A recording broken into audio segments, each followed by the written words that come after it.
कृष्ण गोपाल हरे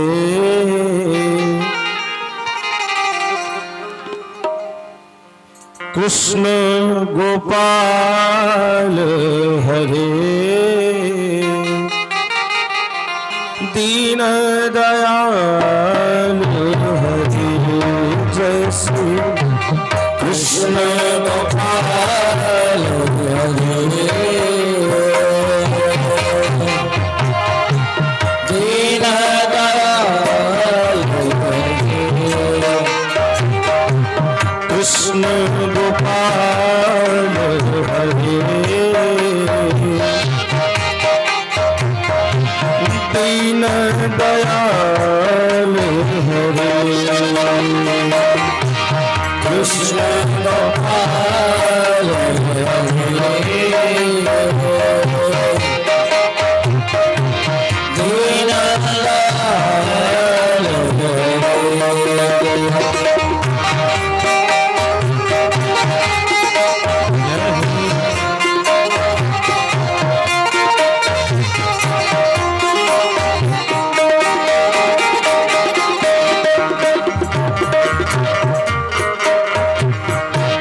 दर्शन दीजो शरण मिलीजो दर्शन दीजो शरण मिलीजो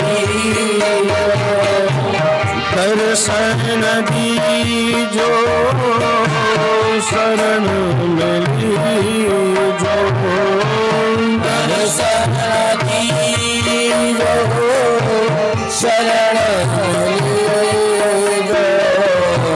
प्रणत कृपाल हरे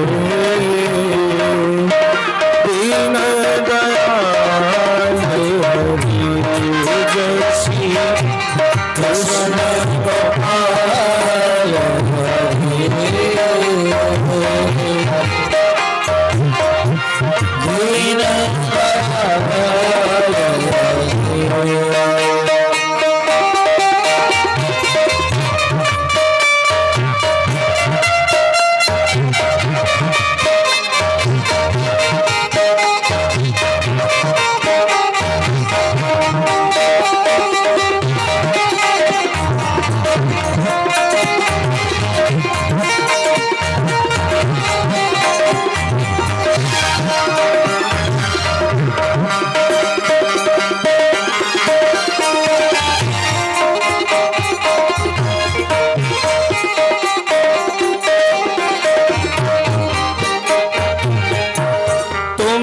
करता तुम ही कारण हो तुम करता तुम ही कारण हो तुम करता तुम ही कारण हो तुम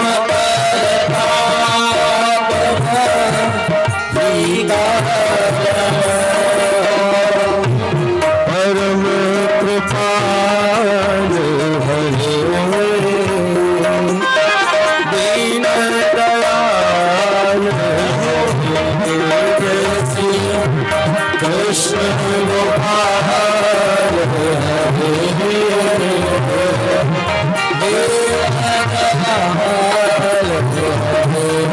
जय श्री कृष्ण गोपाल हरे दीन दयाल हरे श्री कृष्ण गोपाल हरे दीन दयाल हरे आएंगे तालियों के साथ हरि बोल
Krishna Krishna Hare Hare Hare Rama Hare Rama Rama Rama Hare Hare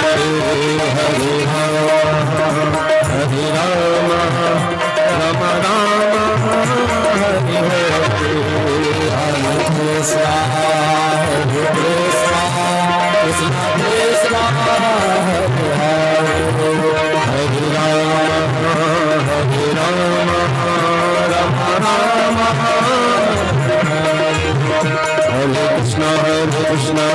Krishna Hare Hare Hare Rama Hare Rama Rama Rama Hare Krishna Krishna Krishna Hare Hare Hare Rama Rama Rama Hare Hare Hare Krishna Hare Hare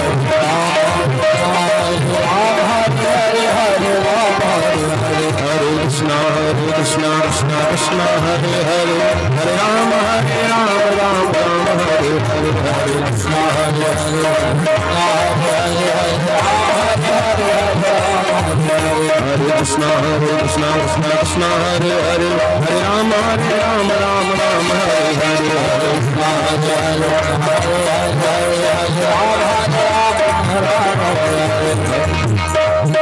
Krishna Hare Krishna Krishna Krishna Hare Hare Hare Krishna Hare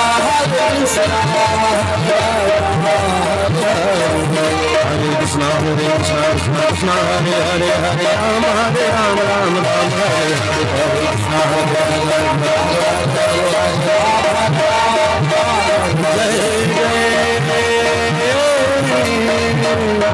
Shri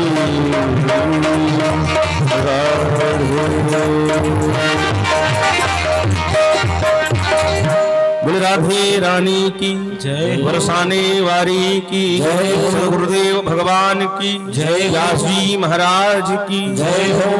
नमः पार्वती पतये हर हर महादेव।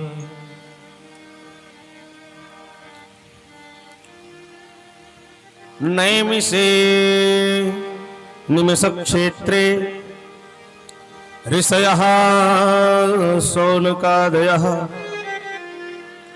सत्रं स्वर्गाय लोकाय सहस्रसम्मासत्। परम मंगलमय परात्पर पर ब्रह्म अखिलेश्वर अकारण करुणावरुणालय भक्तवांक्षा कल्पतरु अखंड कोटि ब्रह्मांड नायक अखिल भुवनाधिपति लोकेश्वर योगेश्वर परम ऐश्वर्य संपन्न विप्रधेनु सुरसंत संरक्षक नंद नंदन यशोदानंदन भगवान श्री बाल कृष्ण लाल की वांगमयी प्रतिस्वरूपा श्रीमद् भागवत महापुराण का पावन प्रवचन एवं पावन पारायण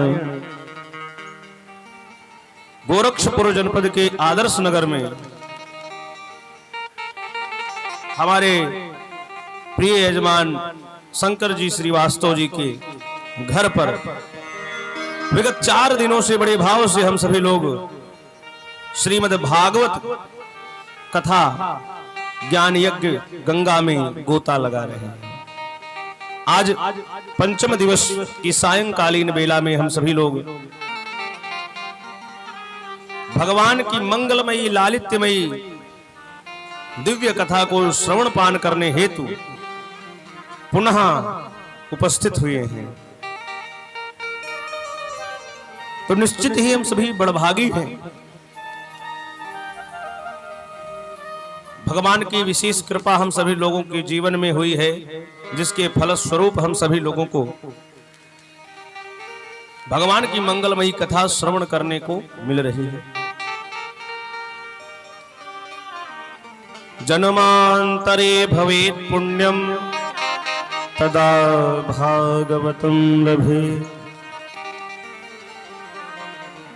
सूत जी कहते हैं कि जब जन्म जन्मांतर कल्प कल्पांतर युग युगांतर के पुण्य एकत्रित होकर के उदयमान होते हैं, तब जाकर के श्रीमद् भागवत कथा श्रवण करने का सुअवसर मिलता है।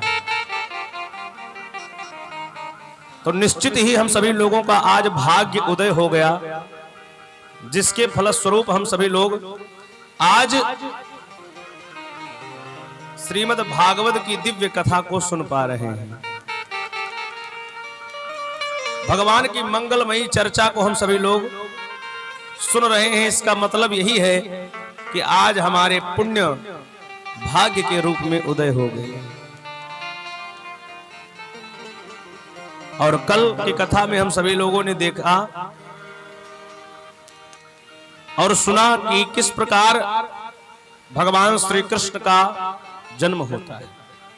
भगवान श्री कृष्ण का जन्म और झांकी का भी हम लोगों ने अवलोकन किया, दर्शन करके आनंद लिया, उत्सव भी मनाया। कल खूब लोगों ने आनंद लिया, आनंद बरसा।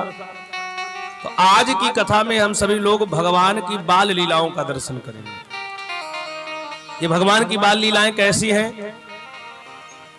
सुखदेव जी महाराज कहते हैं कि भगवान की बाल लीलाएं कैसी हैं, तो कहते हैं कि ये भव रोग से पार होने के लिए मीठी दवा है, कड़वी दवा नहीं है। भाई दवाएं तो दो प्रकार की होती हैं, मैंने उस दिन भी कहा था। एक दवा होती है बड़ी कड़वी होती है, उसको आप पी लीजिए तो भाई जो है मुंह खराब हो जाता है। लेकिन कोई कोई दवा ऐसी है जो पीने में भी जो है आनंद देती है और रोग को भी दूर कर देती है। तो कड़वी दवा अच्छी है कि मीठी दवा? जोर से बोलो, मीठी दवा। तो भगवान की कथा क्या है? बोले भगवान की कथा भवरोग को दूर करने के लिए मीठी दवा। इसमें क्या करना है? बोले भगवान की कथा को सुन करके आनंद ले करके भवसागर से पार हो जाना है। अन्यथा अन्य युगों में जन्म जन्म मुनि जतन कराही, अंत राम कहे आवत नाही। क्या रहता था? जन्म जन्मांतर तक लोग तपस्या करते रह जाते थे और अंत में भगवान का नाम नहीं आता। कल की कथा में हम लोगों ने भरत जी का चरित्र सुना। राजपाट छोड़ करके वो जंगल चले गए और वहां जाकर के हिरण के मुंह में फंस गए। तो ये माया बड़ी प्रबल है। इस माया में जो है अगर हम फंस गए तो कल्याण नहीं होगा। माया का अर्थ क्या है? सुखदेव जी कहते हैं माया का अर्थ है मां माने नहीं, संस्कृत में मां को बोलते हैं नहीं, और या माने जो नहीं है और आपको दिख रहा है वो क्या है? माया कैसे है? तो माया का एक उदाहरण दिया गया है मृग मरीचिका। जैसे आप कभी रेगिस्तान में जाओ तो रेत है, जब धूप होती है तो रेत चमकती है और दूर से लगता है कि वहां पानी है। आप ऐसे गर्मी में रोड पे जाइए तो दूर से दिखता है कि रोड पे पानी भरा हुआ है, और जब जितनी आप नजदीक जाते जाएंगे वो पानी दूर होता चला जाएगा। तो मतलब पानी है नहीं, लेकिन आपको ये क्या है? माया। जैसे कभी कभी रात में हम आते हैं और कोई रस्सी टेढ़ी मेढ़ी पड़ी हो, अचानक एक बार हम उसको देखते हैं तो डर जाते हैं कहीं सांप तो नहीं है। वस्तुतः सांप तो है नहीं, तो डरे क्यों? बोले मन में ये लगा कि ये जो है यही माया है। जो नहीं है और वो आपको दिख रहा है वही माया है। हम लोग क्या देखते हैं कि ये हमारे माता हैं, ये हमारे पिता हैं, ये हमारे भाई बंधु, दुनिया भर का रिश्ता जोड़ते हैं। तो क्या हुआ? बोले ये माया में फंसना होगा। माया में हम लोगों को नहीं फंसना है। माया से कैसे बचेंगे?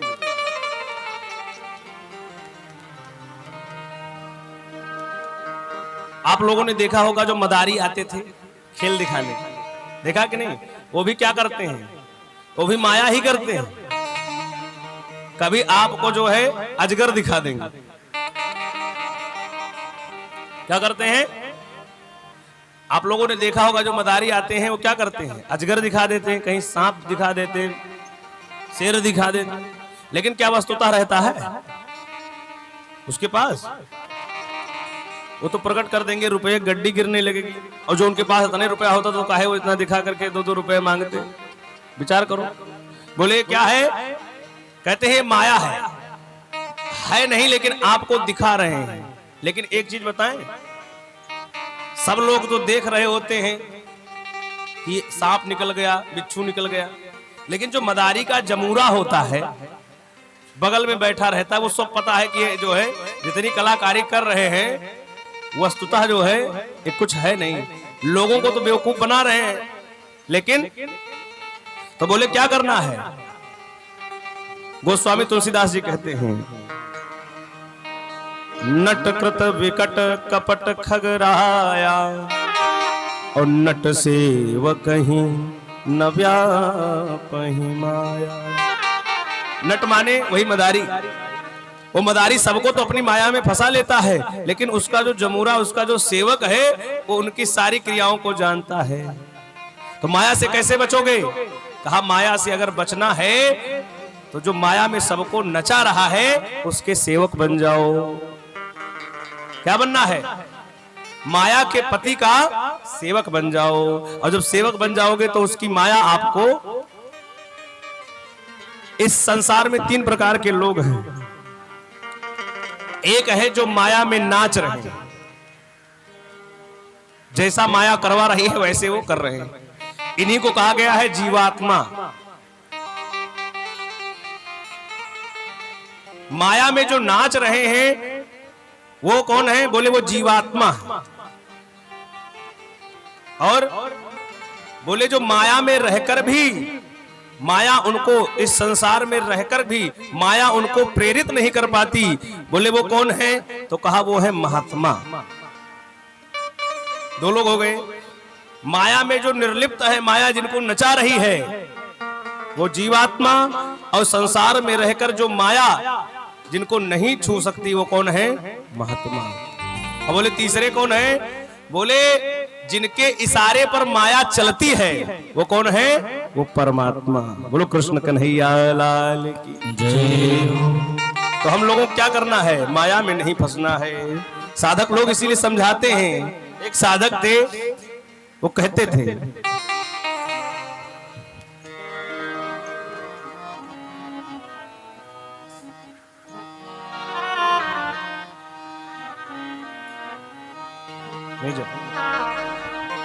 काहे माया में भुलाइल बड़ा तोता हो, खोता छोड़ के जाए के पड़ी। काहे माया में भुलाइल बड़ा तोता हो, छोड़ जाएगा पड़ी। ये भजन भोजपुरी में है, इसमें भोजपुरी के सारे शब्द आप लोग तो समझते ही हैं। काहे माया में भुलाइल बड़ा खोता हो, खोता छोड़ के जाए के पड़ी। काहे माया में भुलाइल बड़ा खोता हो, खोता छोड़ के जाए के पड़ी। यहाँ पर होता क्या है? इस संसार में क्या हो रहा? बोले सगरो स्वार्थ खाती नीमन बाउर होता हो, सगरो स्वार्थ खाती नीमन बाउर होता हो, होता छोड़ के जाए के पड़ी। माया में भुलाए बड़ा तोता हो, होता छोड़ के जाए के पड़ी।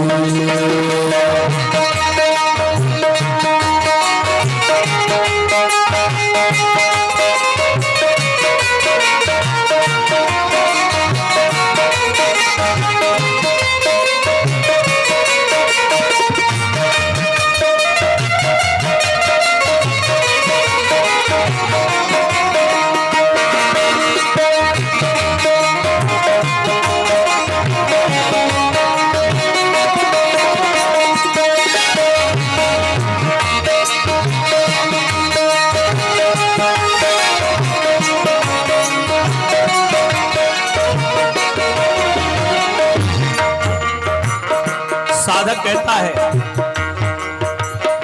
लाख करोड़ चाहे कितनो कमैबा, लाख करोड़ चाहे जितनो कमैबा, खाला खियाला नाता लेके का जैबा, खाला खियाला नाता लेके का जैबा, लाख करोड़ चाहे कितनो कमैबा, लाख करोड़ चाहे जितनो कमैबा, खाला खियाला नाता लेके का जैबा, खाला खियाला नाता कुछ जाएगा नहीं तो हर खुल जाई पहिरल लंगोटा हो, होता छोड़ के जाए के माया में भुलाइल बाड़ा तोता हो, होता छोड़ के जाए।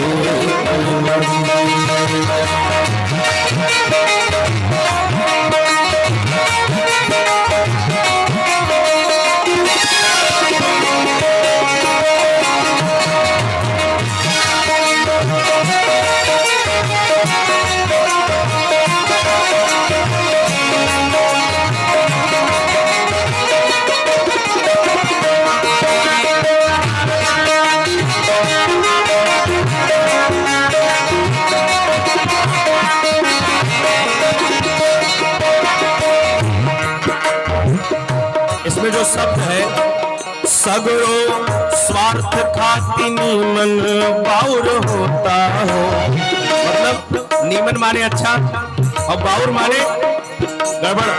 तो जो हो रहा है क्या हो रहा है, अच्छा और बुरा क्या हो रहा है, बोले स्वार्थ के लिए। सगरो स्वार्थ खाती नीमन बाउर होता हो, धोखा छोड़ के जाएंगे माया में भुलाइल बाड़ा तोता हो, धोखा छोड़ के जाएंगे माया में भुलाइल बाड़ा तोता हो, धोखा छोड़ के जाएंगे धोखा छोड़ के जाएंगे धोखा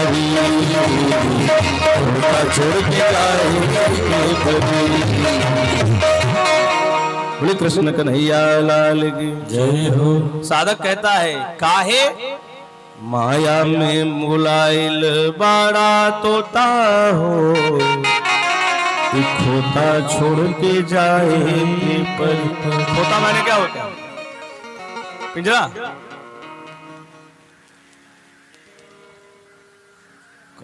हाँ वही पिंजरा ही बोलते हैं, खोता उसी को बोलते हैं। तो ये शरीर क्या है, पिंजरा है, इसमें बैठा आत्मा कौन है, तोता। तो एक दिन इसको छोड़ के जाना पड़ेगा। साधक कहता है लाख करोड़ चाहे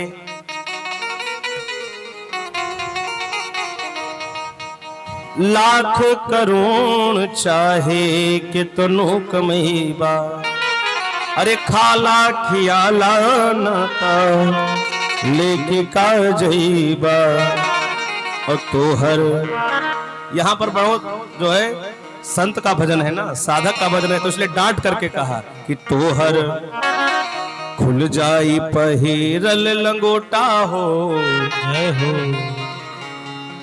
यही खोता छोड़ के जाए कि अंत में वो भी नहीं जाने देते, कुछ जाने वाला नहीं है। इसलिए तो कहा महाराज जो भी है यहीं पर दान पुण्य करते हुए चलो।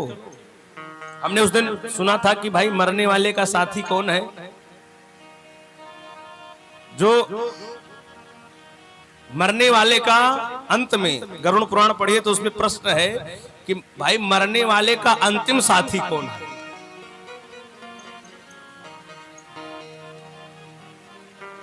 जिसको मरना है उसका अंतिम साथी कौन है, तो कहते हैं कौन कौन है, ध्यान देना, कोई साथ में जाने वाला नहीं है। साथी है मित्र गंग के जल बिंदु पान तक,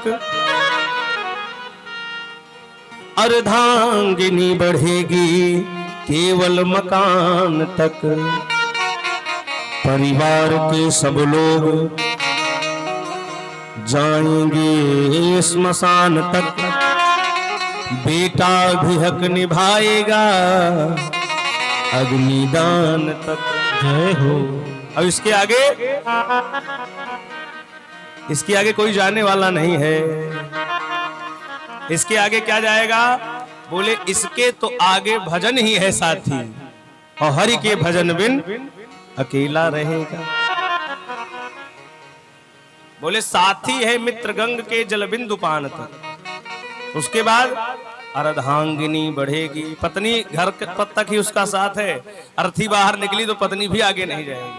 परिवार के सब लोग जाएंगे स्मशान तक, और बेटा भी हक निभाएगा अग्निदान। बेटा भी आग लगा के, और 13 दिन बाद जैसे तेरही हुई तो सब अपने अपने काम में मस्त हो गए। जोर से बोलो राधे राधे। राधे राधे। आज तक आपने सुना किसी को कि किसी के मरने के बाद कोई काम रुक गया हो? प्रधानमंत्री मर जाते हैं, दूसरे प्रधानमंत्री बन जाते हैं। इस संसार में क्या आपने ऐसा किसी को देखा कि किसी के मरने के बाद किसी का काम रुक गया हो? और हम लोग सोचते हैं अरे हम मर जाएंगे तो हमारे परिवार का क्या होगा? यही परिवार वाले 10 दिन बाद भूल जाएंगे। ये जग की रीति है। इसलिए हम सभी लोगों को ऐसा बिल्कुल नहीं विचार करना चाहिए। जब तक हैं तब तक क्या करें? बोले तब तक केवल और केवल एक ही काम करते चलो। हमने उस दिन सुना था ना कि मरने वाले का साथी कौन है? तो बोले कि मरने वाले का, गरुड़ पुराण में लिखा है, मरने वाले का आखिरी साथी है दान, और उसी दान पर ये धर्म रुका हुआ है। जैसे आदमी मरने लगता है तो कहते भैया इनको गाय बछिया दान कराओ, कहते नहीं गौदान कराओ, ये दान कराओ, क्योंकि अब मरने वाले हैं। इसका मतलब बोले मरने वाले का आखिरी साथी अगर है तो वो दान है। वही दान जो गौदान करते हैं, ये क्या करती है? गौदान जो है, गौदान करने पर वो बैतरणी नाम का एक नरक है, नदी है। गरुड़ पुराण में ऐसा वर्णन है, भागवत में भी है, जहां पर 28 नरकों का वर्णन हुआ है। कल हम लोगों ने सुना, वहीं पर बैतरणी नदी का वर्णन है। बोले बैतरणी नदी में क्या होता है? बोले इसमें हाड़ मांस रक्त मज्जा ये सब बह रहा है, नदी है। तो बोले जब जीव जाता है तो सबसे पहले इसी नदी को पार करके तब उसको जाना पड़ता है। तो नदी कैसे पार होगी? बोले इस नदी को पार करने के लिए जो लोग गौ दान करते हैं, क्या होता है? बोले वो गौ जो है नाव बन करके उनको पार कराती है। ये गौ माता इतनी जो है पवित्र है कि जो गौ दान करते हैं वो गौ जो है बैतरणी नदी को पार करा देती है। बोले कृष्ण कन्हैया लाल की जय हो। गिरिधर गोपाल की जय हो। नंदस्त्वात्मज उत्पन्ने जाता ह्लादो महामना, आहूय विप्रान वेद ज्ञान स्नातः सुचिरलंकृतः।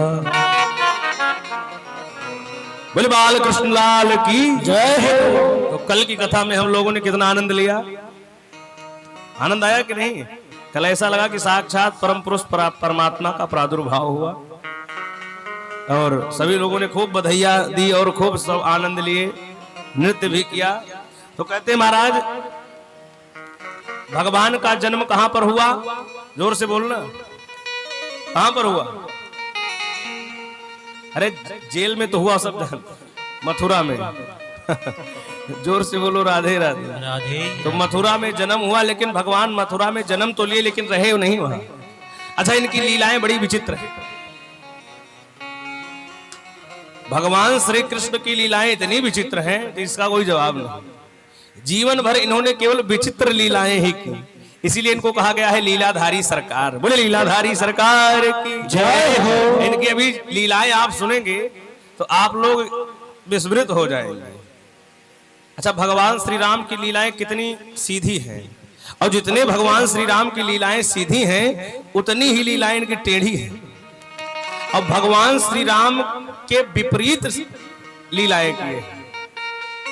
भगवान श्री राम जितनी लीलाएं किए हैं उससे ठीक विपरीत भगवान श्री कृष्ण ने किया।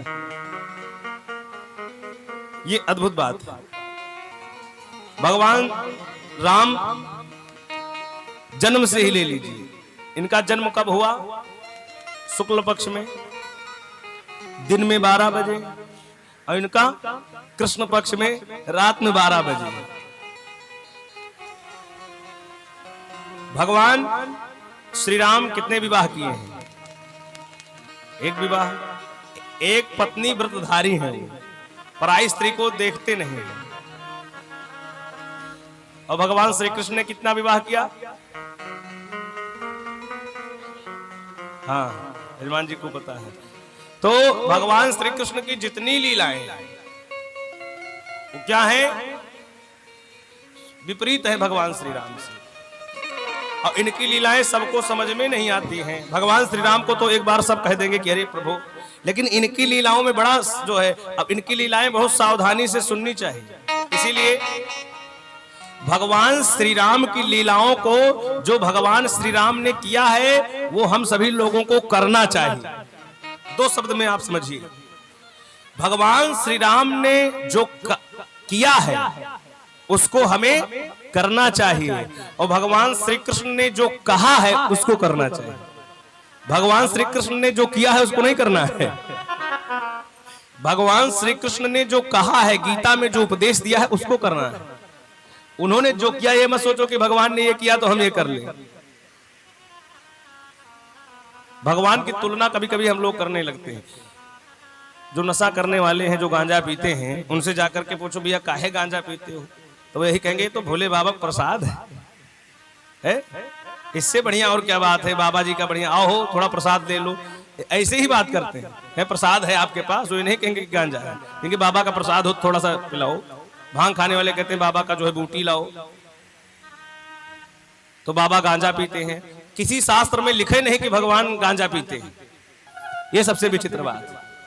किसी वेद पुराण में, अच्छा गोस्वामी तुलसीदास जी क्या लिखते हैं कि लाग समाधि अखंड अपारा। कहीं ये भी लिखा कि जो है गांजा पी के तब समाधि लगाया? कहीं लिखा हो तो बताओ हमें। रामचरितमानस में भगवान की कितनी कथा आई, कितने पुराणों में आई, कहीं पर लिखा हो तो बताओ। अब ये किसने बता दिया कि भगवान जो है गांजा पीते हैं?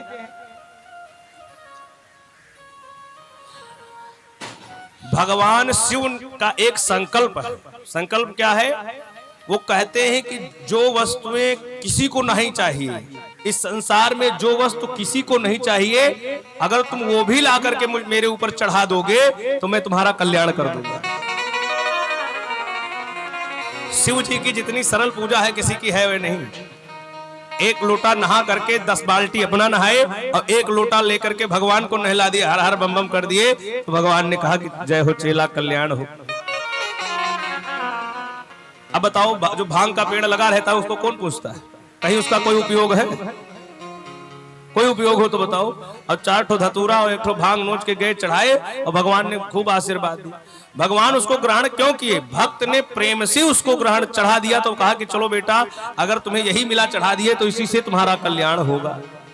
अब तुम भगवान को गंजेड़ी समझ लो तो तुम्हारी तो मूर्खता है कि भगवान गांजा पीते। कहीं लिखे नहीं। जब भगवान कैसे हैं? बोले कर्पूर गौरम करुणावतारम संसार सारम भुजगेंद्रहारम सदा वसंतम हृदयारविंदे भवम भवानी सहितम। ये भगवान है। कर्पूर गौरम, कपूर की तरह गोरे हैं। कपूर देखे कितना सफेद होता है, भगवान से एकदम इतने गोरे हैं। करुणावतारम, साक्षात करुणा के अवतार है। भगवान शंकर बहुत जल्दी प्रसन्न होते हैं। एक बार एक चोर जो है एक नगर में चोरी करने के लिए गया, तो भाई सब लोग सावधान थे, पूरे गांव वाले जग रहे थे। एक लोग जगते थे, फिर सब घर भर सोते थे, एक पहरा देते। पूरे गांव में, पूरे नगर में टहर लिया, सब के यहाँ जग रहे थे लोग, चोरी नहीं कर पाया। उसने सोचा कि बताओ इतना मैं टहल घूम लिया, एक चोरी, अब बिना चोरी के तो मेरा कल्याण होगा नहीं, मेरे बच्चे तो भूखे मर जाएंगे, कुछ कुछ तो करना पड़ेगा। तो गांव के बाहर जब गया तो वहां एक मंदिर दिखा, शिवाला, शिव जी का मंदिर था। तो शिव जी के मंदिर में ताला नहीं लगता, आपने सबके मंदिर में देखा होगा खूब ताला खूब लगा रहता है, लेकिन शिव जी का मंदिर है तो किसी ने सिटकनी लगा दिया तो लगा दिया, नहीं तो वो भी खुला रहता। सबके द्वार पे एक शिवलिंग रखा रहता है, उसकी कोई सुरक्षा। वो सोचा कि हो सकता है यहाँ कुछ मिल जाए चुराने के लिए। चोर पहुंच गया शिवाला में, जाकर के देखा तो शिवलिंग बीच में रखा और चारों तरफ देखा तो कुछ नहीं, कोई गांजा भांग धतूर यही सब चढ़ा था। उसने कहा यहाँ भी कुछ नहीं। अचानक उसने शिवलिंग के ऊपर देखा तो वहां पीतल का घंटा लगा हुआ था। शिवलिंग के एकदम ठीक ऊपर देखा तो वहां घंटा लगा था। उसने सोचा कि अगर यही मिल जाए तो आज भर का तो खर्चा चल ही जाएगा, इसी को चुराया जाए। लेकिन चुराए कैसे? समस्या ये है कि बीच में शिवलिंग है, उसके ठीक ऊपर घंटा। उस चोर ने सोचा कि चुराना तो पड़ेगा। उसने भगवान को प्रणाम किया और प्रणाम करके चप्पल निकाल के उस शिवलिंग पर चढ़ करके घंटा खोलने लगा। अब घंटा खोल ही रहा था कि अचानक जो है जोर से बिजली चमकी, अब ध्वनि हुई और भगवान शिव प्रकट हो गए। बोले शंकर भगवान की जय हो। शंकर भगवान प्रकट हो गए। अब तो जैसे शंकर जी को देखा, शिवलिंग से नीचे कूदा, चरणों में गिर पड़ा। जहां त्रिशूल शंकर जी का देखा, डर गया कि कहीं इसी त्रिशूल से महाराज रोने लगा। कहा महाराज बहुत बड़ी गलती हो गई, मुझे नहीं पता था कि आप प्रकट हो जाएंगे, नहीं तो मैं चोरी नहीं करता। रोने लगा, चिल्लाने लगा, माफी मांगने लगा। शिव जी मुस्कुरा रहे हैं, कह रहे बेटा काहे इतना परेशान हो, मैं तो तुमसे बहुत प्रसन्न हूं, मांगो क्या मांगना चाहते हो, मैं तुम्हें वरदान देने के लिए आया हूं। उस चोर ने कहा कि ऐसी क्या बात हो गई, आप मुझे जो है आशीर्वाद देने के लिए आए हो। तो भगवान शिव ने क्या कहा? भगवान शिव कहते हैं कि लोग हमारे ऊपर अक्षत पुष्प चढ़ाते हैं, बेलपत्र चढ़ाते हैं, फल चढ़ाते हैं, फूल चढ़ाते हैं, पैसा चढ़ाते हैं, लेकिन तुमने तो अपने आप को मेरे ऊपर चढ़ा दिया। बोले शंकर भगवान की जय हो। और जब तुमने अपने आप को ही मुझे मेरे ऊपर चढ़ा दिया तो मैं तुमसे प्रसन्न ना हूं। ये भोले बाबा हैं, इतने भोले हैं कि जो एक गलती से भी कोई इनका पूजन कर दे, इनको स्पर्श कर ले तो उसका कल्याण करते हैं। इसीलिए इनका नाम है शिव, शिवदम, शंकर, संकरोति कल्याण। मैंने उस दिन कहा था ना, शिव शंकर का अर्थ बोले कल्याण, जो दूसरे की कल्याण की भावना से ही हैं वही है। बोले शंकर भगवान की जय। तो कहते हैं महाराज भगवान श्री कृष्ण ने जो कहा है उसको हमें करना है, और भगवान श्री राम ने जो किया है उसको हमें करना है। बाकी लीलाएं तो सब जानते ही हैं। तो इनकी लीलाएं बड़ी जो है मधुर है और आनंद ले। इनकी लीलाओं को सुन करके केवल आनंद लो, इसमें बहुत ज्यादा दिमाग लगाओगे तो फंस जाओगे। ये कैसे कर दिया, ये जहां इसमें दिमाग लगाया वहीं फंस जाओगे। क्योंकि इनकी लीला को देख करके साक्षात ब्रह्मा जी, जिनके 4 मुंह हैं, जो सृष्टि का संचालन करते हैं, वो भी विस्मृत हो गए। तो हम लोग साधारण व्यक्ति कहां समझ पाएंगे हो, एक मुंह वाले हम लोग नहीं समझ पाएंगे। ब्रह्मा जी को भी मोह हो गया, आगे की कथा में आएगी। तो कहते हैं महाराज भगवान की लीलाएं मैं शुरू करने जा रहा हूं, उससे पहले ही ये समझ लो कि डिस्क्रिप्शन आपको बता दे रहा हूं कि कथा में इनकी कथाओं को सुन करके केवल आनंद लेना है। जोर से बोलो राधे राधे। राधे राधे। तो भगवान श्री कृष्ण का मथुरा में कंस के यहाँ कारागार में जन्म होता है। उसके पहले भगवान ने चतुर्भुज नारायण के रूप में देवकी और वसुदेव को दर्शन देकर के पूरा वृतांत सुना दिया कि मैं जन्म लूंगा तो मुझे ले जा करके नंद बाबा के यहाँ आपको छोड़ना है, और वहां से एक लाली का जन्म हुआ है, उस लाली को लेकर के एक बिटिया का जन्म हुआ है, उसको ला करके और कंस को देना है। रात्रि में ठीक जैसा भगवान ने कहा था, वसुदेव जी ने यमुना जी को पार करके लेकर गए, और रात्रि में यशोदा जी को एक पुत्री का जन्म हुआ था, उस पुत्री को बदल करके वहां पर पुत्र को रखा और पुत्री को लेकर के चले गए। सुबह जो है जब कंस उठा तो बच्चे के रोने की आवाज आई। सभी जितने दरबारी थे सभी लोगों ने देखा, जा करके उस कन्या को ले जा करके कंस को दिया कि महाराज 8वें गर्भ के रूप में इस कन्या का जन्म हुआ। अब तो महाराज कंस ने सोचा कि ये कन्या मेरा क्या कर सकती है, कन्या का तो जन्म नहीं होना चाहिए था, क्योंकि जो राक्षस होते हैं ये स्त्रियों को कमजोर समझते हैं। एक मैं कथा छोटी सी सुनाना चाहूंगा। देवी भागवत में, अभी इससे पहले नवरात्रि में देवी भागवत हो रही थी। देवी भागवत में आप लोगों ने असुरों के बारे में तो सुना होगा। मूर्ति देखे, महिषासुर, शुंभ निशुंभ, रक्त बीज, ये जितने असुर थे ये क्यों मारे गए? बोले ये केवल महिलाओं को कमजोर समझते थे। इन लोगों ने एक ही वरदान मांगा था। क्या मांगा था? जब ये सोचे कि भाई कोई पुरुष तो जीत सकते हैं, महिला तो हम लोग से कोई जीत नहीं सकती, तो ये वरदान ही मांगते थे कि मैं किसी महिला के हाथ से लूं। तब जाकर के देवी जी का अवतार हुआ। जब महिषासुर ने ऐसा वरदान मांगा तपस्या करके, तब जाकर के देवी जी का अवतार हुआ। तो जितने लोग आज भी असुर आज भी हैं, वो असुर क्या है? जो महिलाओं को कमजोर समझते हैं, माताओं को कमजोर समझते हैं, आज के समय में वही महिषासुर समझते। महिषासुर मर नहीं गए। बोले आज भी जो महिलाओं को कमजोर समझते हैं, उनको निर्बल समझते हैं, अबला समझते हैं, वो लोग क्या हैं? क्यों? क्योंकि मां की कोख ऐसी है जिसमें भगवान का भी जन्म हुआ। भगवान भी आए तो कैसे आए? डायरेक्ट नहीं कूद पड़े, वो भी जन्म लेकर के मां की कोख से आए। भले वो परमात्मा है, लेकिन उनको ये रचना, ये दिखाना पड़ा कि हम भी जन्म लिए। और कहते हैं महाराज, माओ ने ऐसे भक्तों को जन्म दिया है, ऐसे ऐसे भक्त, ध्रुव प्रहलाद जैसे भक्तों को जन्म देने वाली कौन है? माताएं ही तो है। और आपको एक चीज बता दें, माताओं का सम्मान जितना सनातन धर्म में है उतना कहीं नहीं है। जितना अपने सनातन धर्म में माताओं का सम्मान है उतना अन्य किसी धर्म में नहीं, अन्य किसी देश में भी नहीं है। जितना भारत देश में माताओं का सम्मान है उतना किसी देश में नहीं। और तो और अपने देश का नाम भी क्या है? भारत माता की जय बोला जाता है। क्या बोला जाता है? भारत माता की। पूरा देश ही माता, उनको नमन करते हैं। आपने कभी सुना कि चीन माता की जय, पाकिस्तान माता की जय? यजमान जी, ऐसा कहीं सुना गया? ऐसा यही सुना गया, कोई देश नहीं है। एक यही देश है जहां पर बोला जाता है भारत माता की। जोर से बोलो, भारत माता की जय।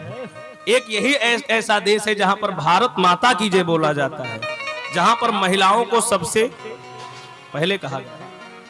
और आपको बता दें, हमारे यहां जितने डिपार्टमेंट हैं, जितने विभाग हैं, उन विभागों में वरीयता किसकी है? बोले वहां पर माताओं की। फाइनेंस डिपार्टमेंट किसके पास है? लक्ष्मी जी के पास है। हमें पैसा चाहिए तो किसकी पूजा करते हैं? जोर से बोलो, लक्ष्मी जी के पास जाते हैं। और विद्या चाहिए तब? एजुकेशन डिपार्टमेंट कहां है? और बोले कि रक्षा करने वाली मां कौन है? डिफेंस डिपार्टमेंट कहां पर है? काली जी है। बड़े बड़े राक्षसों का जो है क्षण भर में उद्धार कर देती हैं। बोले ये सारी शक्तियां किसके पास है? ये सब माताओं के पास। अब इससे बड़ी शक्ति और क्या चाहिए? पूरी व्यवस्था तो माताओं के पास है। और बताएं, हमारे यहां भगवान से पहले भगवती का नाम लिया जाता है। राम का नाम बाद में लेते हैं, पहले सीता जी का नाम लेते हैं। सीता राम, राधा कृष्ण। आजकल हम लोग अपने पिता का नाम बताते हैं, ध्यान से सुनना। आजकल हम लोग अपने, अगर हम पूछे यजमान जी कि आप किसके पुत्र हैं, तो फट से अपने पिता का नाम बताएंगे। किसी से पूछा जाए आप किसके पुत्र हैं, तो आप अपने पिता का नाम फट से बता देंगे। लेकिन भगवान से जब किसी ने पूछा कि आप किसके पुत्र हैं, तो भगवान ने कहा कि मैं कौशल्या नंदन हूं। क्या कहा? मैं कौशल्या नंदन हूं, मैं यशोदा नंदन हूं, मैं देवकी नंदन हूं। भगवान क्या बताते हैं? जोर से बोलो राधे राधे। राधे तो माताओं का सम्मान जितना सनातन धर्म में है उतना नान्यत्र अन्यत्र कहीं नहीं है। तो इसलिए ऐसे लोग जो माताओं को कमजोर समझते हैं, उनकी बहुत बड़ी गलती है। ये कुछ भी कर सकती हैं। अगर ये प्रसन्न है तो ये सरस्वती लक्ष्मी है, और क्रोधित हो गई तब? जोर से बोलो राधे राधे। राधे राधे। तो इसलिए हम सभी लोगों को इतना ध्यान रखना चाहिए, यत्र नार्यस्तु पूज्यन्ते रमन्ते तत्र देवता। जहां नारियों का सम्मान होता है वहां देवता निवास करते हैं, और जहां नारियों का अपमान होता है, बोले वहां पितृ देवता कोई हविष्य नहीं ग्रहण करते। आप चाहे जितना हवन करो। भगवान श्री राम जब अश्वमेध यज्ञ करने लगे तो इन्होंने क्या किया था? सीता जी को तो इन्होंने वनवास भेज दिया था। वशिष्ठ जी ने कहा कि देखो, बिना पत्नी के तो यज्ञ करना जो है सही नहीं है, उसका कोई फल ही नहीं मिलेगा।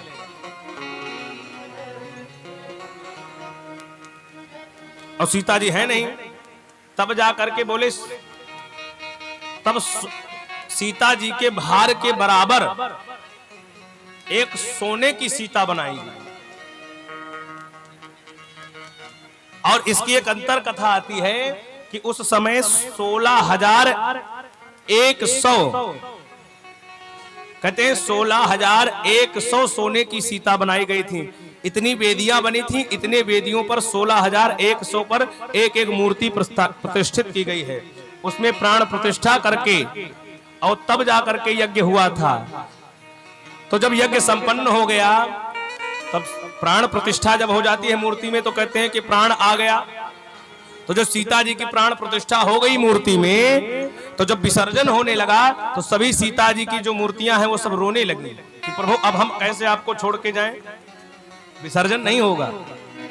तब भगवान ने आशीर्वाद दिया कि आगे मैं जब कृष्ण के रूप में अवतार लूंगा तो तुम सभी लोग मेरी पत्नी बन करके आओगी। ये अंतर कथा है। ऐसे ही बहुत सारी कथाएं हैं जिससे भगवान ने इस तरह से विवाह किया था। जोर से बोलो लीलाधारी सरकार की जय। तो कंस भी क्या कर रहा था? बोले कंस जो है उस लड़की को कमजोर समझ रहा था, पुत्री को। बोला ये मेरा क्या कर लेगी, इसका जन्म हो गया। तब तक नारद जी आए, कहने लगे देखो, अगर पुत्री नहीं कमजोर होगी तो हो सकता है इसका पति तुम्हें मार दे, ये आपके मृत्यु का कारण बन सकती है।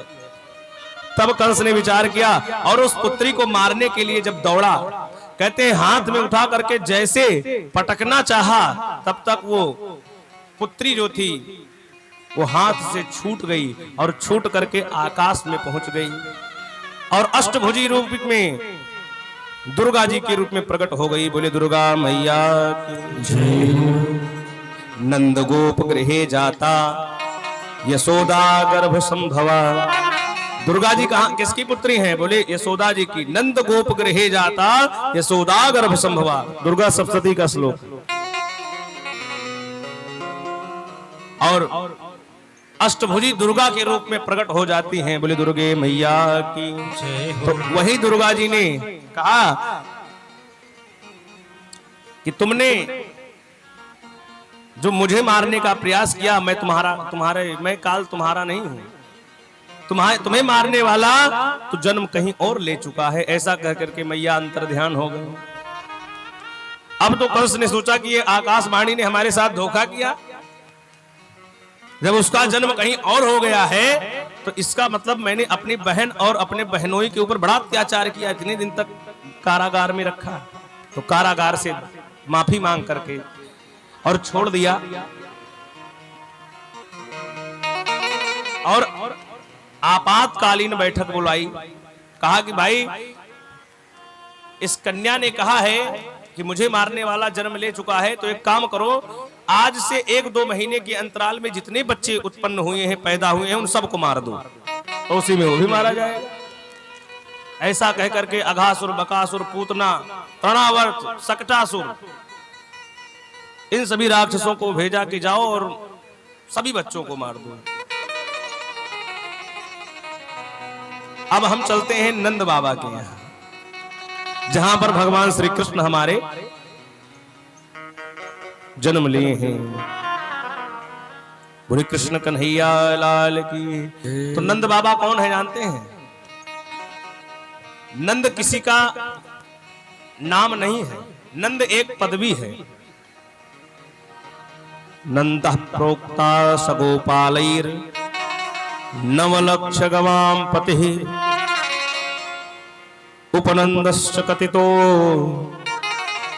दशलक्ष गवाम पति। बोले जिनके यहाँ 9 लाख गाय होती हैं उन्हीं को नंद कहते हैं, जिनके यहाँ 10 लाख गाय उनको उपनंद। बोले गवाम कोटिर गृहे यस्य नंदराज स एव ही। बोले जिसके घर में 1 करोड़ गाय होती थी उसे नंदराज कहा जाता है, सभी नंद के राजा होते थे।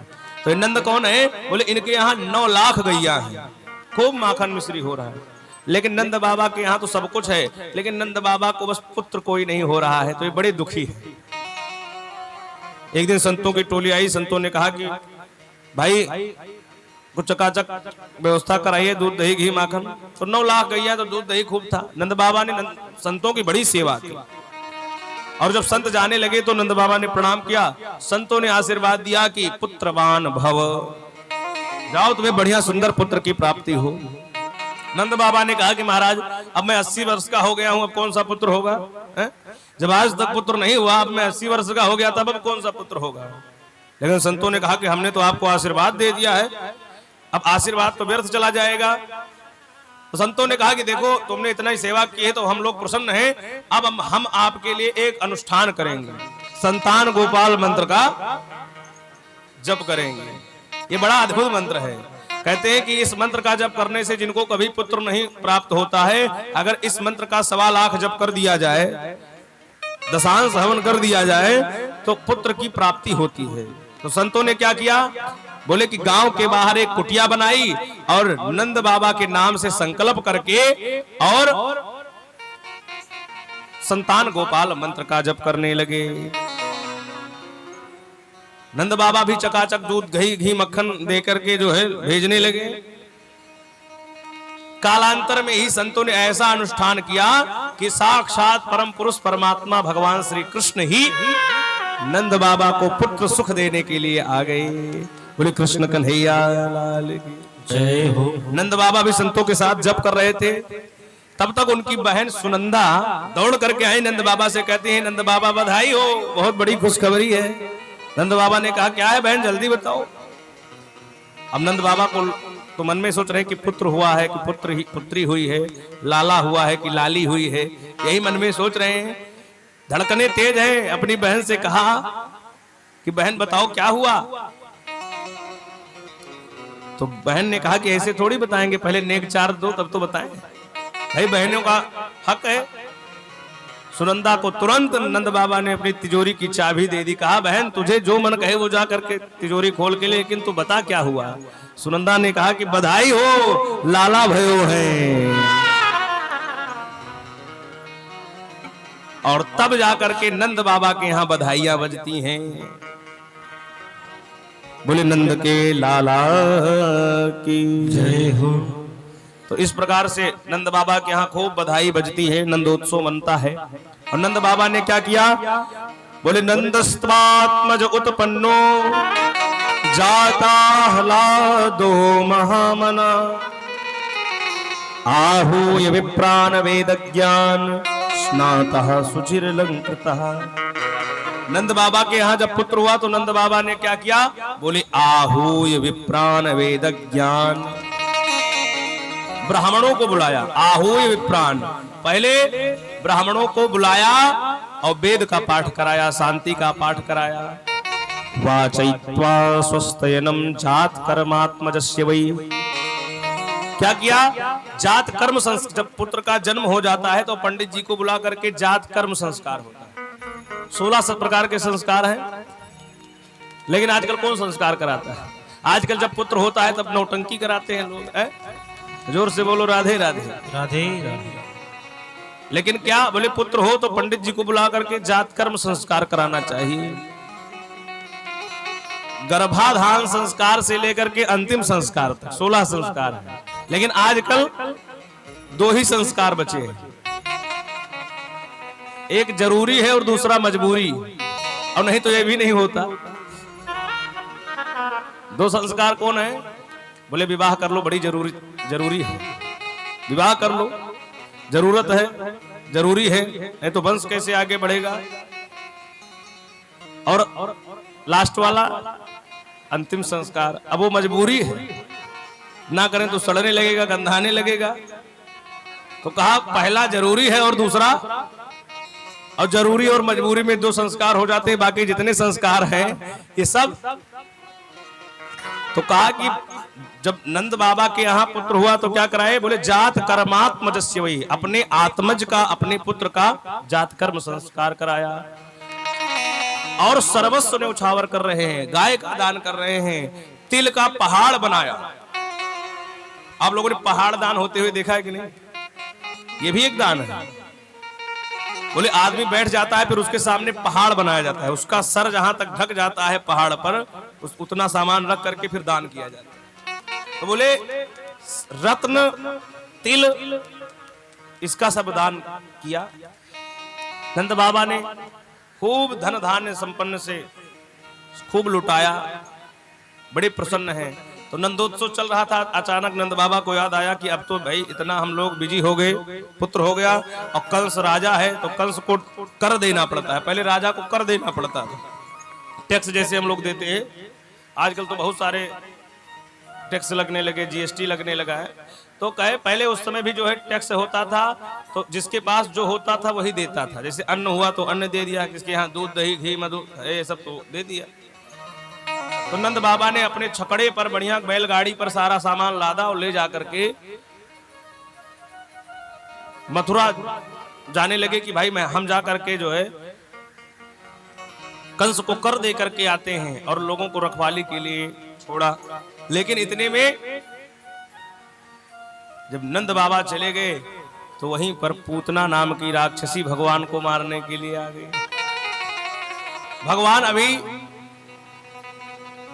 छोटे से जन्म ही लिए हैं कि उनको मारने के लिए पूतना आ गई।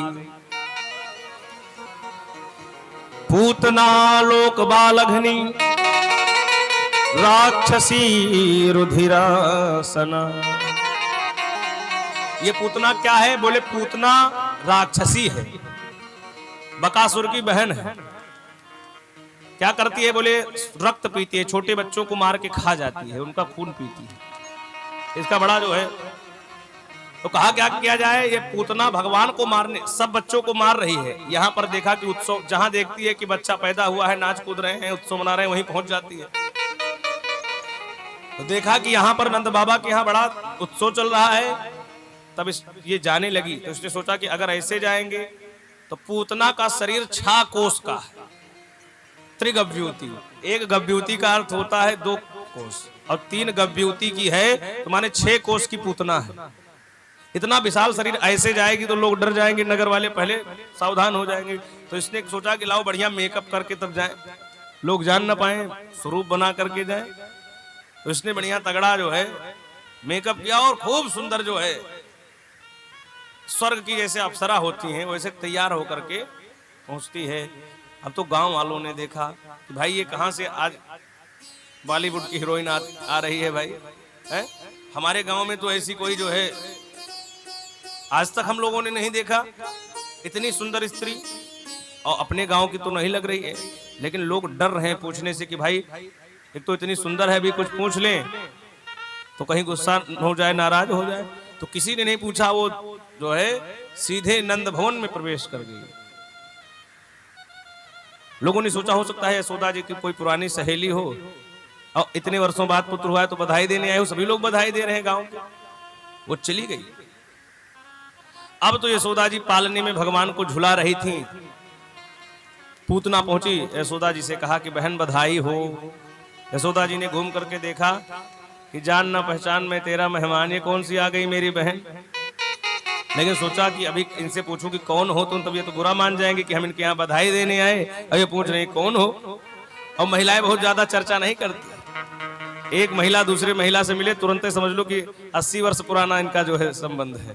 तुरंत बातचीत, उसे 5 मिनट में वो सर्वस्व न्यौछावर दे देंगी। वो जोर से बोलो राधे राधे। राधे राधे। कभी आप अनजान स्त्री को ट्रेन या फिर किसी सफर में देखिए, अगर अचानक मिले होंगी, कभी उनसे कोई वास्ता नहीं होगा, लेकिन मिल जाएंगी, 5 मिनट बैठेंगी तो दोस्ती तुरंत हो जाएगी। तो पूछा नहीं। यशोदा जी ने कहा कि अरे बहन बहुत बहुत धन्यवाद, आप लोगों के आशीर्वाद से 80 वर्ष की अवस्था में जो है पुत्र हुआ है, तुम्हारा ही आशीर्वाद है। तो बधाई दिया। तब तक जो है रसोई घर में दूध उबाल रहा था। मैया ने कहा कि देखो बच्चे को देखो, इसको जरा देखना, रोए ना, झूला झुलाते रहना, हम थोड़ा दूध उबल रहा है उसको देख के आ रहे। इतना कह करके यशोदा जी जो है रसोई घर में चली गई।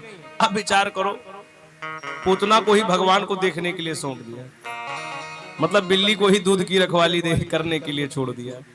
अब पूतना तो भगवान को मारने के लिए आई। अहो वकीयं स्तन कालकूटम जिघांसया पायदप्य साध्वी। कालकूट नाम का जहर स्तनों में लगा करके भगवान को मारने की इच्छा से पूतना आई है। भगवान को तुरंत गोदी में उठाया। भगवान ने आंख बंद कर ली। आंख भगवान ने क्यों बंद करी, इस पर जो है लोगों ने अलग अलग मत दिया है। एक मत हम सुनते हैं, संतों ने बहुत मत दिया है। कहते भगवान ने आंख क्यों बंद करी, कहते हैं भगवान ने सोचा कि हम तो इस धरती पर जन्म लिए थे दूध मक्खन मिश्री खाने के लिए, और अभी कुछ मिला नहीं, और मौसी जी पहले जहर ही पिलाने आ गया। तो आंख बंद करके भगवान शिव का स्मरण कर रहे हैं, भगवान श्री कृष्ण कि प्रभु बस आप ही रक्षा करो, हमें अनुभव नहीं है जहर पीने का, अब आपने पहले ही हालाहल विष पी चुके हैं, तो कृपा करके ये विष जो है आप ही ग्रहण करो। अब विष आप पी जाओ, दूध हम पी जाए, तब तो कल्याण होगा। तो मानो अपने इष्ट देव का, भगवान शिव का स्मरण करते हैं भगवान श्री कृष्ण। और जब स्मरण किया तो मानो भगवान शिव कंठ में बैठ करके सारा विष पान कर जाते हैं। तो भगवान ने पहले पूतना का जो है विष पिया, उसके बाद दूध पिया, और उसके बाद जब दूध भी खत्म हो गया स्तनों में, तब बोले तब पूतना के प्राण को पीने लग गए। अब भाई किसी का प्राण निकलने लगेगा तब क्या होगा, बड़ा कष्ट होगा। जनमत मरत दुसह दुख। और जब प्राण ही खींचने लगे भगवान, तब तो पूतना छटपटाई, कहने अरे लाला छोड़ो, लाला छोड़ो, ऐसा कहने लगी। भगवान ने कहा कि देखो मौसी, पहले तो हम किसी को पकड़ते नहीं हैं, और अगर पकड़ लेते हैं तो फिर हमारा ये स्वभाव नहीं है। ऐसा कह करके भगवान ने इतना जोर से जो है प्राण को पी गए कि पूतना का जो है शरीर 6 कोस में था, वो अपने शरीर में आ गई, अपने स्वरूप में आ गई, और बहुत जोर से इस पृथ्वी पर गिरती है, बहुत तेज ध्वनि होती है। लोग दौड़ करके देखते हैं क्या हुआ। यशोदा मैया रसोई घर से भाग करके आती हैं, देखा तो लाला पालने में नहीं। अब तो घबराती हैं कि लग रहा है कुछ अनर्थ हो गया। दौड़ करके बाहर देखती तो 6 कोस की पूतना पड़ी है, उसके छाती पर बैठ करके भगवान खेल रहे हैं। दौड़ करके पूतना के शरीर से भगवान को उठा करके लेकर के आती हैं यशोदा मैया, और गाय के पूंछ से जो है नजर उतारती हैं। अब तो महाराज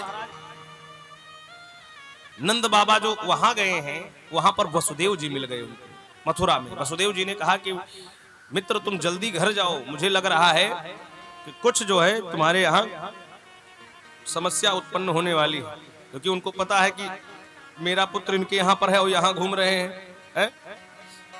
और पूतना जैसे राक्षसों को जो है राक्षसों को बकासुर को भेजा है मारने के लिए, तो कहीं अनर्थ ना हो जाए, ऐसा कह करके। लेकिन ये बात बताया नहीं उनसे, क्योंकि बात खुल जाएगी कि तुम्हें कैसे पता। वार्तालाप करके, क्योंकि मित्र है नंद बाबा, तुरंत घर को भेजा।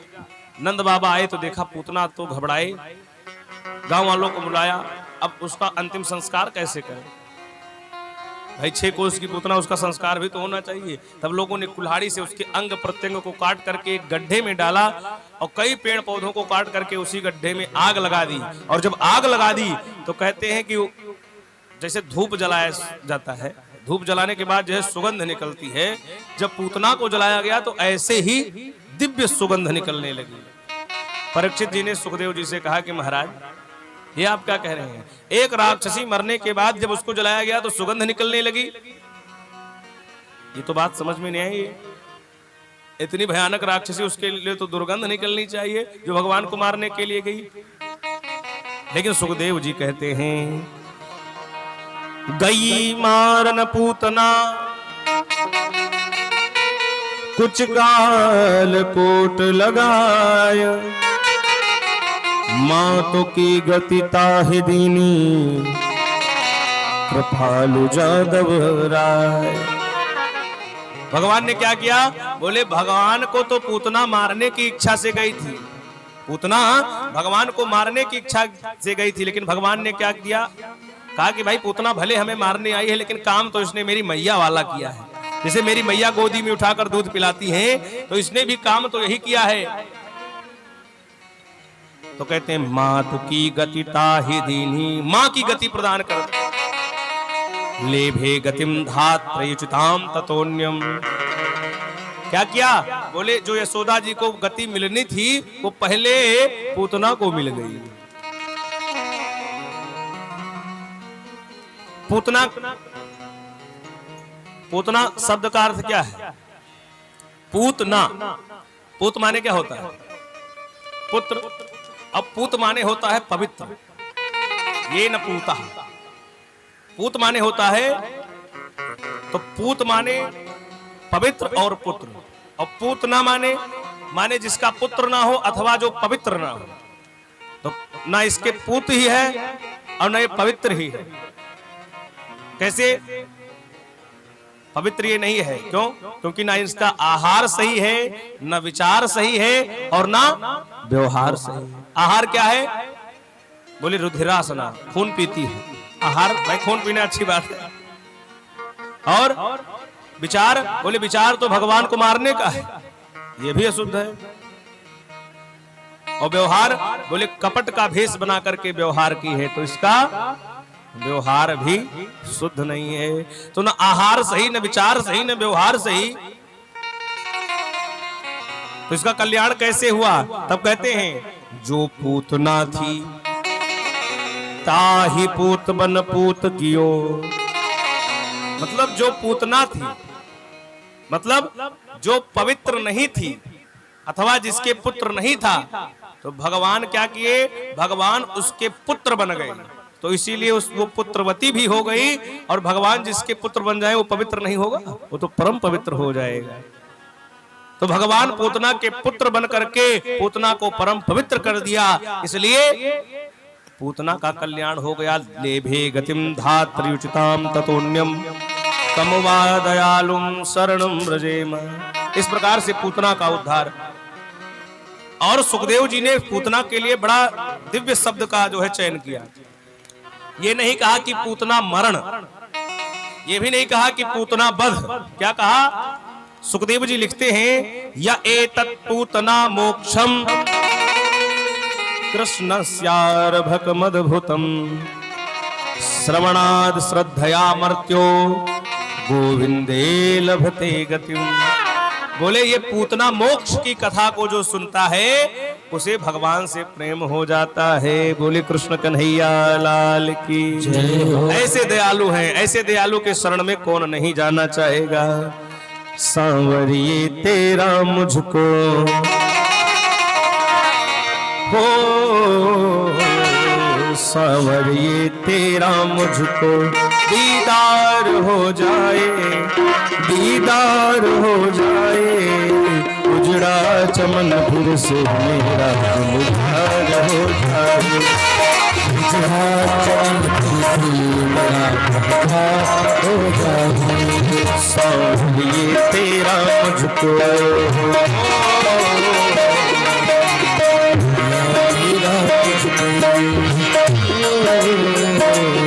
सांवरिए तेरा मुझको दीदार हो जाए, दीदार हो जाए। उजड़ा चमन फिर से मेरा गुलजार हो जाए, उजड़ा चमन फिर से मेरा गुलजार हो जाए। तालियों की सेवा करते हुए गाएंगे।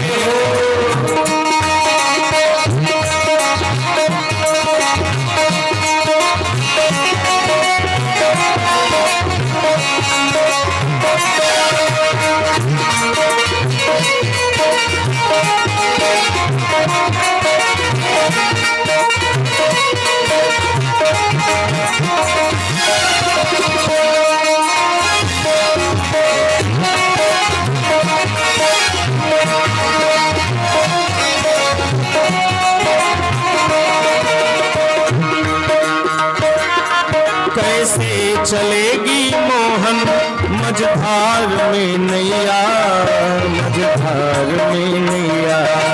कैसे चलेगी मोहन मझधार में नैया, मझधार में नैया।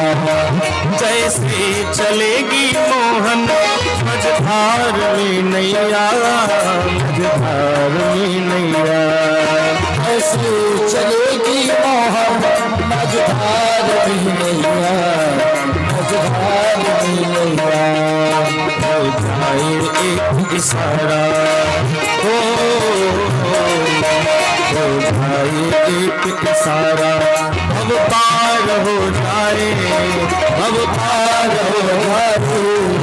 उजड़ा चमन फिर से गुलजार हो जाए, उजड़ा चमन फिर से गुलजार हो जाए।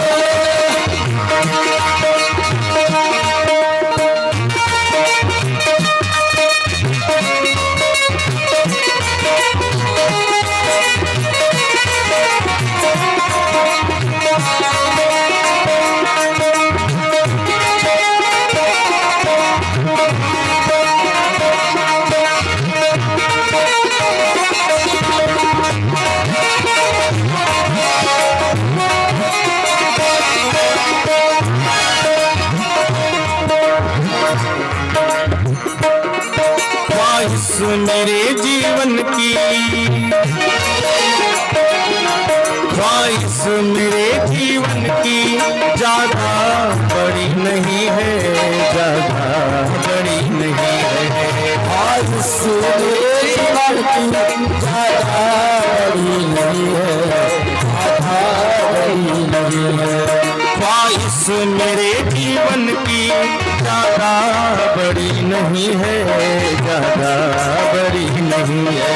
ख्वाहिश मेरे जीवन की ज्यादा बड़ी नहीं है, ज्यादा बड़ी नहीं है। बस तेरी कृपा भूल झुके हो, बस तेरी कृपा भूल झुके। एक बार हो जाए, एक बार हो जाए। गुजरा चमन फिर से गुजरार हो जाए, गुजरा चमन फिर से गुजरार हो जाए। गुजरा चमन फिर से मेरा गुलजार हो जाए, गुजरा चमन फिर से मेरा गुलजार हो जाए। गुजरा चमन फिर से मेरा गुलजार हो जाए, गुजरा चमन फिर से मेरा गुलजार। तालियों के साथ गाएंगे सभी लोग।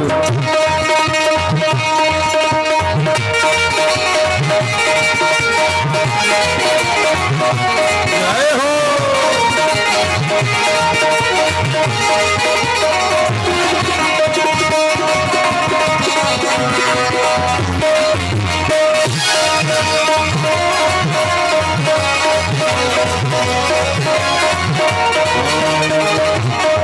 श्री राधा धरा धरा धरा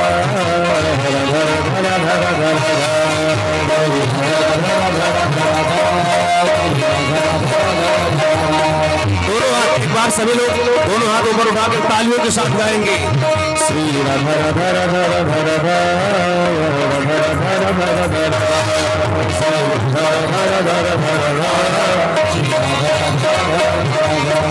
वृंदावन जाऊंगी सखी ना लौट के आऊंगी, वृंदावन जाऊंगी सखी ना लौट के आऊंगी। कितने लोग भगवान के यहाँ कितने लोग जाना चाहते हैं? दोनों हाथों पर तालियों के साथ। वृंदावन जाऊंगी सखी ना लौट के आऊंगी, वृंदावन जाऊंगी सखी ना लौट के आऊंगी। मोहे विरह में पीर सखी वृंदावन जाऊंगी, मोहे विरह में पीर सखी वृंदावन जाऊंगी सखी ना लौट के आऊंगी, वृंदावन जाऊंगी सखी ना लौट के आऊंगी। मोहे विरह में पीर सखी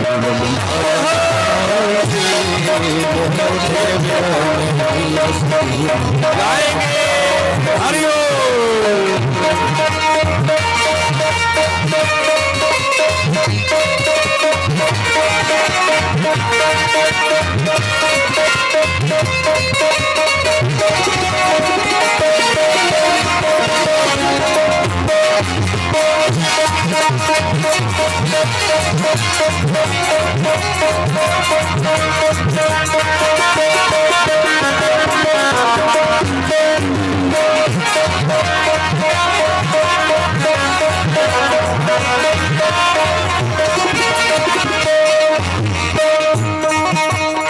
बोलो जय श्री राम, बोलो जय श्री राम, बोलो जय श्री राम, बोलो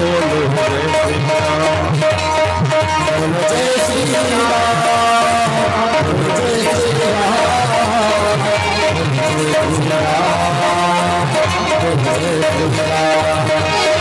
बोलो जय श्री राम, बोलो जय श्री राम, बोलो जय श्री राम, बोलो जय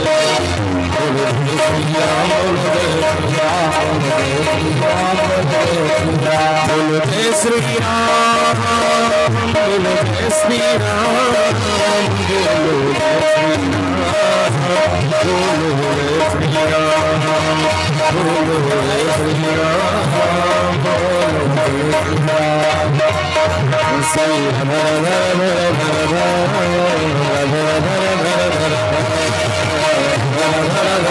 राम।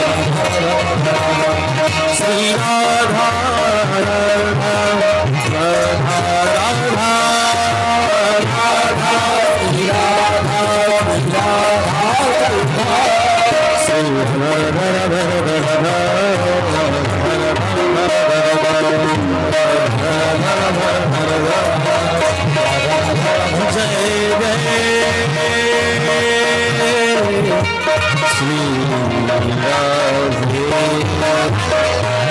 बोले राधे रानी की जय हो, बरसाने वाली की जय हो।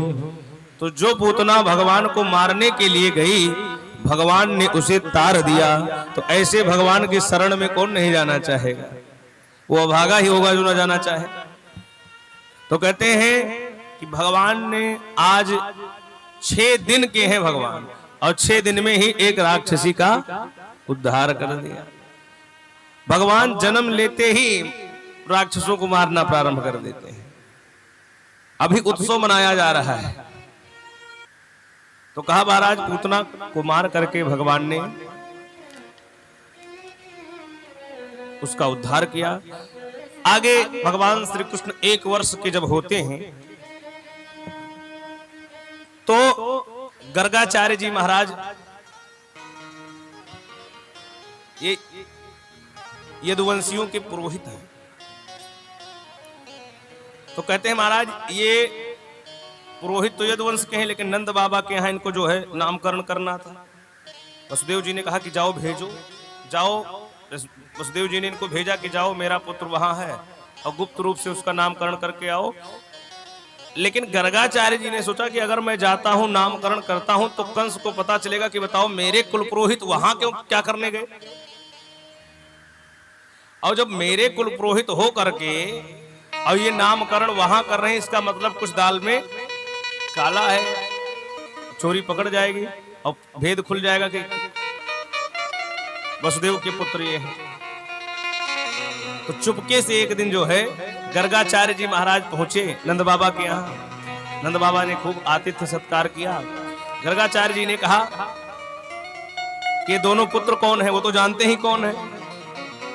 देखो रोहिणी के जो पुत्र हैं बलदाऊ जी और भगवान है, तो कहा ये दोनों मेरे ही पुत्र हैं। तो पूछा नाम क्या है, तो कहा नाम तो आज तक कोई नहीं रखा, 1 वर्ष बीत गया।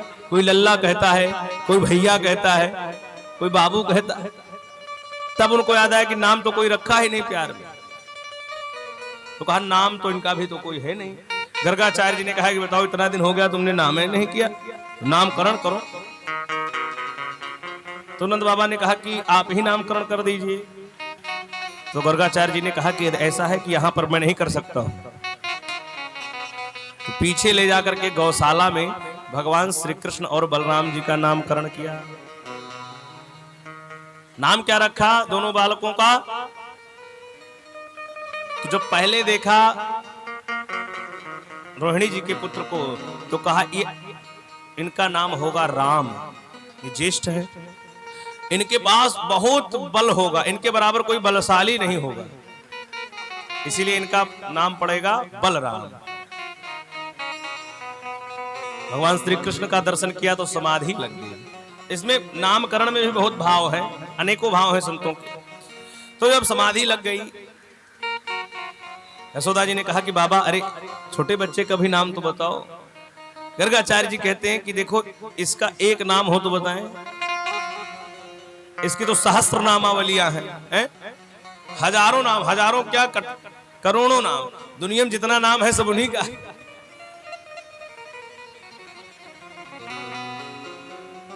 लेकिन इस जन्म में इनका नाम होगा कृष्ण। क्या नाम होगा? कृष्ण। कृष्ण का जो नीचे क्रू लगा है, इसका मतलब बोले कृष्ण शब्द का अर्थ है करसयति इति कृष्ण, जो सबको अपनी तरफ आकर्षित कर ले। वो जो का में री लगा हुआ है, वो जैसे मछली को पकड़ने वाला कांटा नहीं होता वैसे तो होता है। तो कहते हैं ये क्या है, भगवान का नाम लोगों को आकर्षित कर लेता है, खींच लेता है। जैसे मल्लाह मछली को पकड़ के खींच लेता है, ऐसे भगवान श्री कृष्ण खींच लेते हैं। करसयत इति कृष्ण, जो लोगों को अपनी तरफ आकर्षित कर ले हठात। भगवान कैसे हैं? भगवान पहले तो मुस्कुरा करके अपने बस में कर लेते हैं, ऐसे कोई नहीं मानता है तो बंसी बजा के अपने बस में कर लेते हैं, ऐसे भी कोई नहीं मानता तो टेढ़ी टांग वाला थोड़ा मटक के थोड़ा जो है इठला करके उसको अपनी अदाओं से दीवाना बना देते हैं। बोले कृष्ण कन्हैया लाल की जय हो। ये भगवान का गुण है। तो कहा करसयति इति कृष्ण, जो सबको अपनी तरफ आकर्षित कर लेते हैं वही है कृष्ण। नाम ऐसे ही रखना चाहिए जिससे का कोई अर्थ हो। आजकल तो बहुत सारा नाम रख लेते हैं। तो कहते हैं महाराज भगवान कृष्ण सबको आकर्षित करने वाले हैं, ऐसा नामकरण संपन्न होता है। धीरे धीरे दोनों बच्चे बड़े होते हैं। भगवान श्री कृष्ण की बहुत अद्भुत लीला है। जब छोटे से थे तो ये बड़ा हठ करते थे। एक बार रात्रि का समय था, मैया दूध पिलाने के लिए इनको आंगन में बैठाती है। तो आंगन में देखा चंद्रमा को, भगवान श्री कृष्ण ने आंगन से चंद्रमा दिख रहा था। कहा मैया ये क्या है? तो मैया ने मजाक में कह दिया कि बेटा ये जैसे तुम खिलौना खेलते हो ना, वही खिलौना है चंद्र।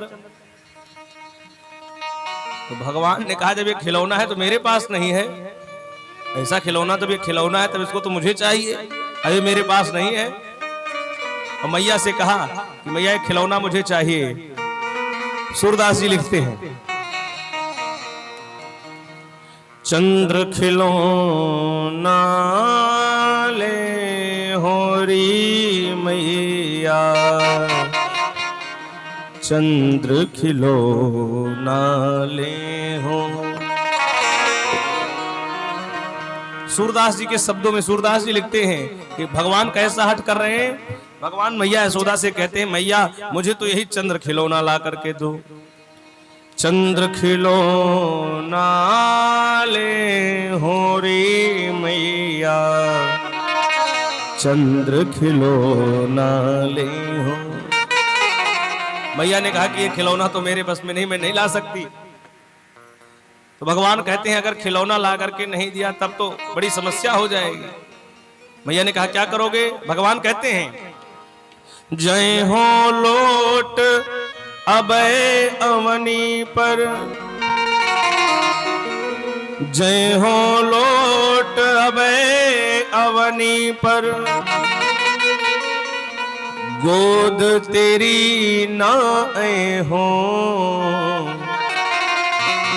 सुरभि को पयपान ना करी हो, अबेनी सिर ना गुही हो। भगवान कहते हैं कि अभी मैं धरती पर लौटने लग जाऊंगा। जय हो लोट अबे धरती पर, अवनी, अवनी माने धरती, धरणी, ये सब पृथ्वी की पर्यायवाची है। सूरदास जी कहते हैं भगवान ने ऐसा हट किया कि मैया से कहते हैं भगवान कि जय हो लोट अभय अवनी पर और गोद तेरी ना आई हो। छोटे बच्चों का स्वभाव क्या होता है? कोई वस्तु ना मिले तो तुरंत लौटने लगते हैं कि हमें तो ये खिलौना चाहिए। मेले में तो जरूर ऐसा करते हैं, कोई खिलौना देखते। भगवान ने मैया से कहा कि अभी मैं लौटने लग जाऊंगा। और भगवान के लिए एक जो है गाय है जिसका नाम है सुरभि। उसी सुरभि गाय का दूध भगवान को दिया जाता है तो 9 लाख गैया, लेकिन उसमें एक सुरभि नाम की गाय है, उसी गाय का दूध भगवान को दिया जाता है। तो भगवान कहते हैं सुरभि को पयपान ना करी हो, अबेनी सिर ना गुहई हो। भगवान कहते हैं मैया जो तुम 2 चोटी करके मेरा बार बांध देती हो, इसको मैं आज से आपसे गुथाऊंगा नहीं, इससे बंधवाऊंगा नहीं, और इसमें जाकर के अभी इसमें भी माटी लगा दूंगा। मैया ने कहा कि नहीं बेटा ये सब अच्छी बात नहीं है। फिर भगवान कहते नहीं मुझे तो यही खिलौना चाहिए। मैया ने कहा ये तो मेरे बस में नहीं, इसको कहां से लेकर के आऊं, ये तो मैं नहीं दे सकती। भगवान ने धमकी दिया। भगवान कहते हैं कि मैया सुन लो मेरी बात, अगर चंद्र खिलौना नहीं दिया तो। मैया ने कहा अब क्या करोगे? भगवान ने कहा होए हो पूत नंद बाबा को, आज से मैं आपका पुत्र नहीं, होए हो पूत नंद बाबा को, तेरो सुत न कहे हो, चंद्र खिलौना ले हो रे मैया, चंद्र खिलौना। भगवान कहते हैं कि मैया आज से मैं आपका पुत्र नहीं हूं, आज से मैं नंद बाबा का ही पुत्र हूं, आज से आपका पुत्र नहीं हूं। मैया ने कहा तो बड़ा हट कर रहे हैं। तो मैया ने एक उपाय किया। उपाय क्या किया? एक थाली में पानी ला कर रखा और चंद्रमा का जो है दृश्य उस पानी में आ रहा है। अब भगवान बार बार चंद्रमा को पकड़ रहे हैं और पानी में हाथ लग जा रहा है। वो कहते हैं कि चंद्रमा मुझे दो, तो मैया कहती हैं ले लो ना, रखा है लो, मैं तो दे दी हूं। भगवान बार बार पकड़ रहे हैं लेकिन हाथ में नहीं आता। बोले कृष्ण कन्हैया लाल की। ये भगवान की अद्भुत लीलाएं हैं। आज ये परम पुरुष परमात्मा देखिए पृथ्वी पर कैसी लीलाएं कर रहे हैं। इसलिए भगवान की लीलाओं को दर्शन करके उनको सुन करके आनंद लेना है। एक बार तो भगवान श्री कृष्ण बड़ा हट करते हैं, मैया से कहते हैं मैया मेरा तो ब्याह करा दो। क्या कहते हैं? तो मैया ने कहा क्या कोई दुल्हन तुम्हारे जो है संपर्क में है? तुमने अपनी दुल्हन देखा है? तो भगवान कहते हैं राधिका गोरी से जय हो, बिरज की छोरी से मैया करा दे मेरो ब्याह। राधिका गोरी से बिरज की छोरी से मैया करा दे मेरा ब्याह। राधिका गोरी से बिरज की छोरी से मैया करा दे मेरो ब्याह।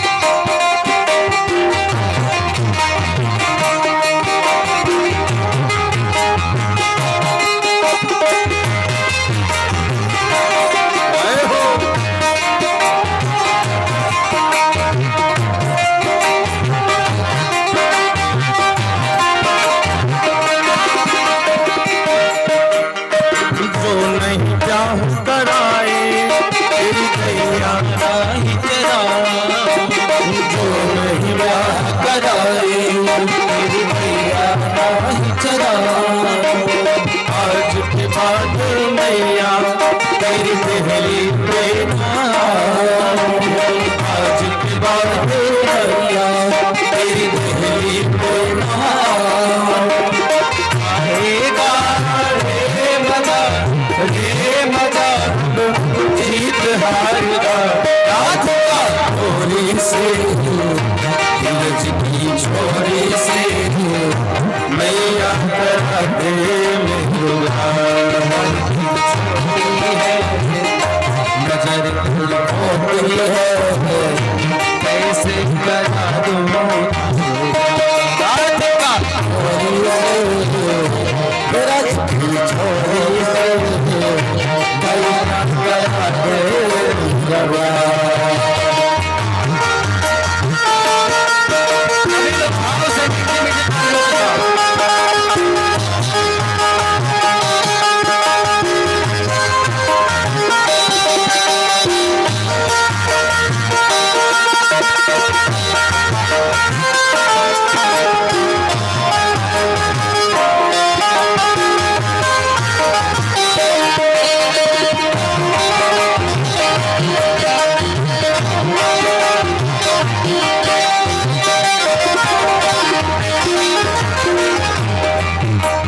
चंदन की चौकी पर मैया मैं तुझे बिठाऊं, चंदन की चौकी पर मैया तुमको बैठाऊं, चंदन की चौकी पर मैया तुमको बैठाऊं, चंदन की चौकी पर मैया तुमको बैठाऊं।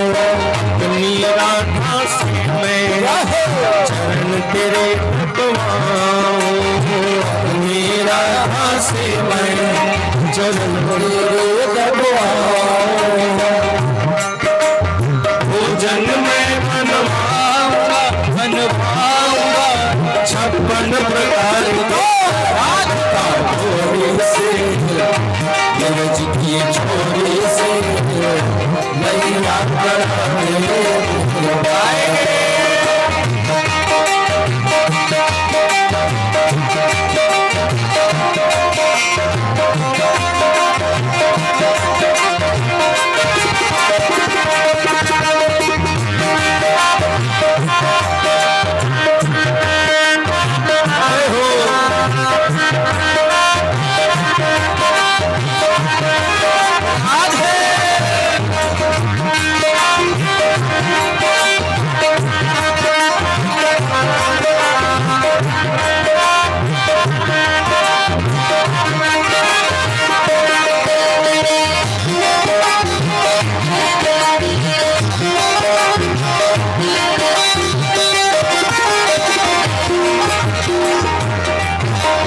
छोटी सी दुल्हनी जब अंगना में तोड़ेगी, छोटी सी दुल्हनिया जब अंगना में तोड़ेगी, मेरे सामने मैया वो घूमता ना खोलेगी, मेरे सामने मैया वो घूमता ना खोलेगी।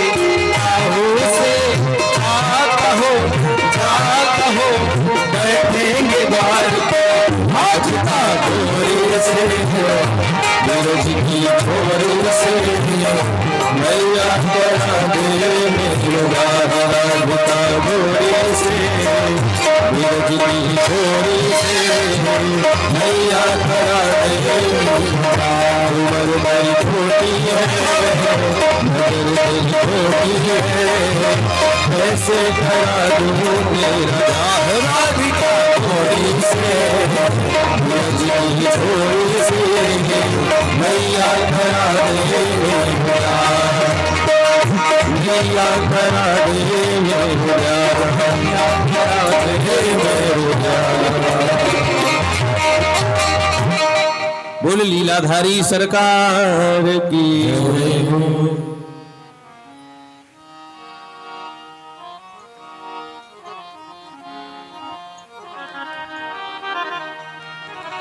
तो भगवान अद्भुत लीलाएं कर रहे हैं। अपनी बाल लीलाओं से लोगों को बाल हट करके, भाई बच्चे जब थोड़ी थोड़ी जिद करते हैं तो लोगों को अच्छा भी लगता है।